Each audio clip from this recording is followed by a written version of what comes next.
beliau saya setengah mati. Alhamdulillah. Terima kasih Bu Hanifah dan saudara-saudaraku semua, Komisi 10 dan Pak Prof. Amin dan juga Pak Supriyanto. Terima kasih semuanya yang hadir, mohon maaf tidak bisa kata persatu. Izin untuk menyampaikan apapun yang menjadi kata akhir, semoga saya bisa cepat. Bismillah. Bahwa dalam konteks kita ingin meningkatkan literasi minat baca, kebiasaan baca menjadi cerdas, segala rutina musyawarah rakyat tadi. Kalau paradigma berpikir ataupun mindset kita sebagai pemangku kebijakan tidak dalam konteks investasi, insya Allah tidak akan terwujud. Kalau kita berbicara investasi jangka panjang, berarti harus berkelanjutan dialokasikan anggarannya untuk semua, untuk SDM-nya, untuk infrastrukturnya, untuk fasilitasnya. Itu yang pertama. Kalau paradigma berpikirnya hanya temporer, memberdayakan manusianya itu hanya memberikan hampuran, memberikan BLT misalnya, jadi membuat masyarakat dalam jangka waktu panjang itu menjadi orang-orang yang tergantung. Efeknya menurut saya, ilmu psikologi jenanya hampuran, kalau literasi itu karena teori-teori. Tapi ketika kita memberikan, kan banyak istilah peribahasa. Kalau kita memberikan mancing, insya Allah dia akan berdaya.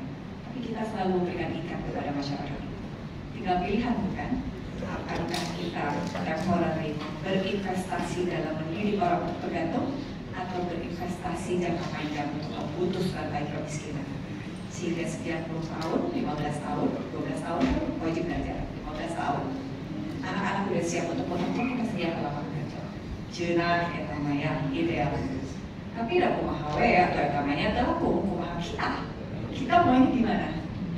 Kita ini maunya mau membawa kemana? Karena apapun yang kita putuskan hari ini akan berdampak kepada anak-anak kita selanjutnya. Yang keduanya, saya ingin menyampaikan bahwa dalam konteks juga kita merubah sesuatu itu tidak mudah, gitu ya. Tadi Pak Rati, Habib tadi menyampaikan, punya minat belum tentu akan memiliki perilaku. Punya intensi, kalau minat, punya niat, belum tentu perilakunya akan beli buku atau akan pergi ke perpustakaan. Karena kalau memiliki pilihan prioritas lain untuk berperilaku, beli buku apa beli bakso, beli buku apa beli beras, beli buku apa mikirin perut dan lapar, pasti akan dipikirin dulu kebutuhan fisik. Karena itu menjadi kebutuhan yang bukan primer, membeli buku. Nah, oleh karena itu, selama semua taraf kesejahteraan masyarakat belum mumpuni mencukupi kebutuhan dasar mereka, buku bukan menjadi pilihan utama. Jadi mana katanya? Nyediakan pekerjaan, atau nyediakan gas lah, atau nyediakan buku lah yang baru. Tapi ini baru rodo atau bisa jadi malam tuh. Nah, ini juga pilihan. Akankah kita menjalankan bersama-sama tingkat ekonomi yang meningkat disertai dengan tingkat pendidikan juga yang meningkat, gitu ya? Itu PR bersama kita. Yang ketiganya, tadi sama akal dari TBM. Alhamdulillah berarti udah berapa puluh tahun kan? 15 tahun gajinya 1 juta, Masya Allah. Sabar, jujur, jam tawakal ya. Nah, itu 1 juta, sabar, jujur, tawakal. Itu investasi yang terbesar.